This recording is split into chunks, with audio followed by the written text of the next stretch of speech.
ফেব্রুয়ারিতে দ্বিতীয় বিবাহ বার্ষিকী কিভাবে উদযাপন করবেন তা নিয়ে হয়তো ভাবছিলেন টলিউড অভিনেত্রী পৌষ্মিতা গোস্বামী, কিন্তু তার আগেই সব শেষ। হারাতে হলো স্বামী অর্ণব রায়কে। বৃহস্পতিবার রাতে হৃদরোগে আক্রান্ত হয়ে মারা যান টলিউডের এই প্রযোজক। অর্ণবের 40 পেরিয়েছিল বয়স।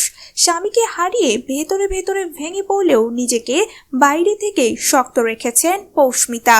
তিনি লড়াকু মানুষ। কাজেও গেছেন স্বামীর মৃত্যুর একদিন পর শনিবার।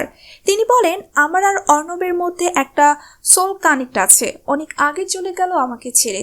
এটা চলে যাওয়ার বয়স না, কিন্তু আমাদের মধ্যে একটা আত্মিক যোগ আছে। আগেই বললাম, আমি জানি ওর সঙ্গে আমার আবারও দেখা হবে। বাবা মা আছেন, আমি তো এখনই ওদের ছেড়ে চলে যেতে পারি না। কিন্তু আমি জানি যে মুহূর্তে আমি পৃথিবী ছাড়বো ও আমার জন্য দাঁড়িয়ে থাকবে পরপারে, সেদিন আমরা আবার একসঙ্গে থাকবো। পৌষ্মিতার এই বিশ্বাসের কারণেই তিনি অনেক বেশি মনের জোর সঞ্চয় করতে পেরেছেন এই কঠিন সময়েও।